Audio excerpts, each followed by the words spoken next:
ಅಕ್ಕನಿಗೆ ಹೋಗುವ ತನಕ ಮಂಜೂಷನ್ನು ಮೋಸುకున్న యాజకులు నిలబడ్డారంటండి. ಮಂಜೂಷವನ್ನು ಹೊತ್ತುಕೊಂಡಂತ ಯಾಜಕರು ನಿಂತ್ಕೊಂಡಿದ್ದಾರೆ.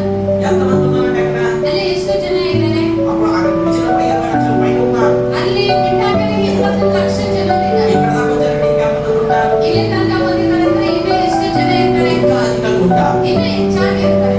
20 లక్షల మంది పెరుగుతూ ఆ నది దాటుతున్నంత వరకు 20 లక్ష ಜನರು ಆ ನದಿಯನ್ನು ದಾಟುವ ತನಕ 20 కంటే అధికంగా ఉన్నారు. 20 ಗಿಂತ ಹೆಚ್ಚಾಗಿ ಇದ್ದಾರೆ. వాడు దాటేంత వరకు ಅವರು ದಾಟುವವರೆಗೂ యాజకులు మంజూషాన్ని మోసుకుని అలాగే నిలబడ్డారు. ಮಂಜೂಷವನ್ನು ಹೊತ್ತುಕೊಂಡು ಯಾಜಕರಾಗೇ ನಿಂತ್ಕೊಂಡಿದ್ದಾರಂತೆ. మామూలు శ్రమ అది, ಮಾಮೂಲಾದಂತಹ ಶ್ರಮನದು, మామూలు కష్టమా?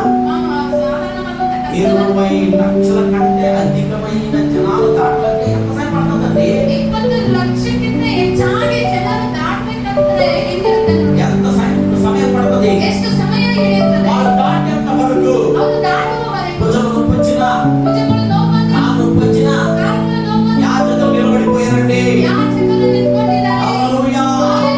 అంత ఈజీ కాదు. ಅಷ್ಟು ಈಸಿ ಅಲ್ಲ. సేవ అంటే అంత ఈజీ కాదు. ಸೇವೆ ಅಂದ್ರೆ ಅಷ್ಟು ಈಸಿ ಅಲ್ಲ. అయ్యో నా వల్ల కాదు, ಅಯ್ಯೋ ನನ್ನಿಂದ నేను దీని పోయలేను, ನಾನು ಇದನ್ನು ఈ ಹೊರಗೆ జనాలు ఉంటే ఏంటి పోతే ఏంటి, ಈ ಜನರು ಇದ್ರೇನು ಹೋಗ್ಬೇಡ. నాకు వద్దే వద్దు, ನನಗೆ ಬೇಡವೇ ಬೇಡ అని వెళ్ళిపోలేను. ಅಂತ ಹೋಗಿಲ್ಲ. అలాగ ఉంటే ಹಂಗಿದ್ರೆ వాళ్ళ సేవకులు కాదు. ಅವರು ಸೇವಕರಲ್ಲ. ప్రతి ఒక్కడు దాటేంత వరకు ಪ್ರತಿಯೊಬ್ಬರು ದಾಟುವವರೆಗೂ యాజకులు నిలబడాలి. ಯಾಜಕರು ఏ ನಿಂತ್ಕೊಳ್ಳಿ. యాజకులు నీ కొరకు నిలబడతారో ಯಾವ ಯಾಜಕರು ನಿನಗಾಗಿ ನಿಂತ್ಕೊಂತಾನೋ వాడు మనం వెంబడించాలి. ಅವರನ್ನು ನಾವು ಹಿಂಬಾಲಿಸಬೇಕು. వాడు గద్దిస్తే లోబడాలి. ಅವರು ಗದರಿಸಿದರೆ ವಿಧೇಯರಾಗಬೇಕು. ఏమన్నా కూడా ಏನಾದರೂ ಅಂದ್ರು వాడిని ప్రేమించాలి. ಅವರನ್ನು ಪ್ರೀತಿ ಮಾಡಬೇಕು. ఎందుకో తెలుసా? ಯಾಕೆ ಗೊತ್ತಾ? నీ కొరకు వాళ్ళు నిలబడ్డారు. ನಿನಗಾಗಿ ಅವರು నీ ನಿಂತ್ಕೊಂಡಿದ್ದಾರೆ. కొరకు మంజూషాన్ని మోస్తున్నారు. ನಿನಗಾಗಿ ಅವರು ಮಂಜೂಷವನ್ನು నీ కొరకు వాళ్ళ శ్రమలో ఉన్నారు.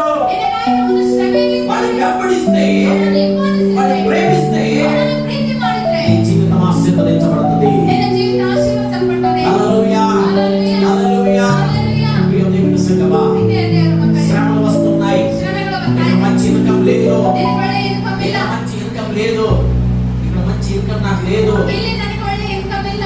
మంచి ఆదాయం లేదు, ನನಗೆ ಒಳ್ಳೆ ಆದಾಯ ಇಲ್ಲ. వద్దులే నేను వెళ్ళిపోతాను ಬೇಡ ಬಿಡು ನಾನು ಹೊರಟೋಗ್ತೀನಿ అంటే ಅಂದರೆ అది సేవ కాదు. ಅದು ಸೇವೆ ಅಲ್ಲ. అక్కడ సేవకులు అందరూని ಅವರು ನಾ ಸೇವಕರು ಅನ್ನೋದಿಲ್ಲ. భాగమున్నా ಎಷ್ಟೇ ಬಾರಿಗಳಿದ್ರು దేవుడు పిలిస్తే ದೇವರು ಕರೆದ್ರೆ అక్కడ ఉండిపోవాలి, అంతే. ಅಲ್ಲಿ ಇರ್ಬೇಕಷ್ಟೇ. స్థిరంగా ఉండిపోవాలి. ಸ್ಥಿರವಾಗಿ ಇರಬೇಕು. అక్కడ బాధ ఉండొచ్చు, ಅಲ್ಲಿ ಬಾರಿಗಳಿರ್ಬೋದು. అలా ఉన్నప్పుడే ಆ ರೀತಿಯಾಗಿ ಇದ್ದಾಗಲೇ వాడి దేవుడు ఆశీర్వదిస్తాడు. ದೇವರು ಅವರನ್ನು అలాంటి ಆಶೀರ್ವಾದ వాళ్ళ కొరకు వెంబడించాలి.